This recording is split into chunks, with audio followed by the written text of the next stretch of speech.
The father of a teen with ADHD says drug shortages are making life a nightmare for some sufferers. Pharmac has asked doctors to prioritise children and adolescents as it tries to manage an impact of global supply problems with medicines containing methylphenidate, including the brands like Ritalin and Concerta.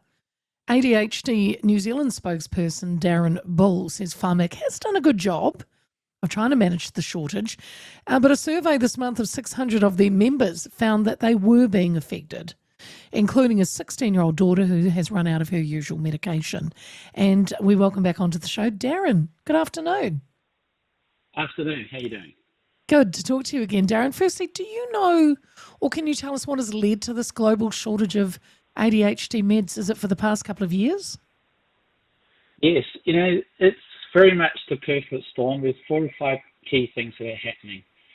Certainly, there's been an increase in diagnosis and therefore prescribing over the last 5 years worldwide. Right. In particular, females. So the big shock to the world is females can get ADHD. It's been really the case forever, but it's only been sort of discovered, so to speak, in the last 10 years. So increasingly, women are looking to get help and assistance, which is fantastic. But that has led to an increase in demand. Oh, I see. So, Darrin, we might have had this just to remind our listeners and myself. So, in the past, it was thought ADHD affected boys or men. Yes, quite correct. Okay. So, in the past, when my son was diagnosed 20 years ago, it was the phrase was naughty little boys. So these are the naughty boys in the corner. They're loud and they're disruptive. But subsequently, science has showed there is a variation of ADHD that affects females. And it's not so obvious. They tend to be quieter, but they do have problems focusing. They can get lost in their thoughts, but because they're so quiet, they don't get picked up. What this means is when they... when women hit their 20s and their 30s, they're suddenly aware of some symptoms and then they end up getting diagnosed and prescribed medication. Can you just, for us, I know we're going to move on to the medications, but you've mentioned, lost in their thoughts, hard to focus. Can you run through just a few other, I can say symptoms, isn't it, of an ADHD person? So there's 3 types. There's the traditional type, if that's the right phrase, and these issues of emotional regulation and the ability to concentrate and stay focused. Interesting enough, for those which are 90% male in the attentive type, they do have hyper-focus issues where they can get really focused on one area. Then there is type 2, which is 90% female. And it's very similar to the male type, but about the emotional dysregulation. So they don't have those outbursts. But the brain does work slightly different. And what it means is that they're quieter, they have problems focusing, and they can also drift off into their thoughts as well. So in my family, I've got one of each, and it's really quite different to be able to see ADHD, how it manifests itself in each of my children. Right. And then what's the third one? The third type is a combined. Oh. So you can have both. But really what it's talking about is as children get older, they start to get more control of their emotions, less risk-taking, but they still have the issues of concentration that you might have in some adults. So it's really adult and male type as well. All right. So your daughter, your 16-year-old, has been affected. You said she can't get her usual meds. What is the alternative, Darrin? Has it affected her? How has it affected her daily life?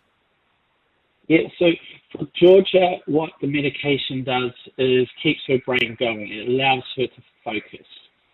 So at school for the last 2 weeks, she's not only having problems focusing, but she also experienced short-term memory issues. So a teacher, for example, might say, I need you to do this page, and she might remember it for the first 30 seconds, and subsequently she can't. So it has a real impact on learning. because for those of that type of ADHD, they're the quiet ones, and teachers often think they're doing okay until something's due to be handed in and things like that. So they get to hide. Yeah. So what's happening with her then? Is she on an alternative medication? Is she back on her medication? Yeah, so what we're really doing is wrapping a lot of support around her. So we've talked to her school of making sure that they write down the instructions and try and give one instruction at a time. So if you have to say, read this book, answer these 7 questions and do this, Georgia couldn't cope with that without medication. I see. Be really parent specific. Yeah. You have said the community, the ADHD community that obviously you're chairman, you're dealing with, they're sick of the chopping and changing and they're struggling to stay on top of the constant change. Can you give us more on that?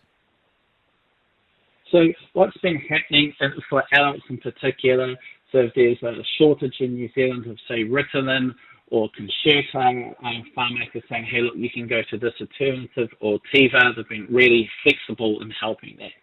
But regardless, whenever you change medication, while you've got the assurances from the companies that, that's roughly the same medication, people do struggle. They may not be able to understand why the changes have happened and what it could mean for their ADHD. So our community is really struggling with the constant change of medication. And now that's becoming a bit more severe as more and more reports have been running out. And it comes with its own, normally when you change medications, Darrin, they all come with their own side effects too, don't they? So, if you take something, the doctor gives you something else and they go, oh, well, it's kind of like your other one, but this one you might get a bit of this. So there's always a bit of a, a give and take when they change up your meds. Hey, you did a survey over the last month. Can you give us some of the bullet points you got from that? Yeah, so thank you. So we surveyed our community and asked them, hey, are the supply chain issues impact you and what is happening? So we know that half of our community are impacted. And for perspective, there's 220,000 New Zealanders estimated to have ADHD. About 50 to 60,000 are on medication. And through a year, I think from memory from Pharmac stats, about 6 to 7,000 at any one time are impacted. So it's sizable. And some of their call-outs are really interesting. So first of all, only a third agreed that the GP understands what to do. Yeah. And this is really important. And there are any GPs listening saying that there's no medication available, but here's some antidepressants doesn't help. And I've heard more and more stories of that. Oh, dear. And yeah, it's not good. But the community is particularly worried about the impact of their lives.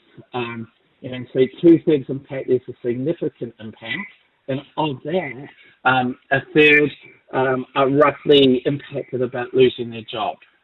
Because what medication does for those working is controls their emotions, allows them to concentrate, and allows them not to, sort of think out loud and have those outbursts that, people with ADHD are kind of famous for. And so what the findings are becoming more vulnerable.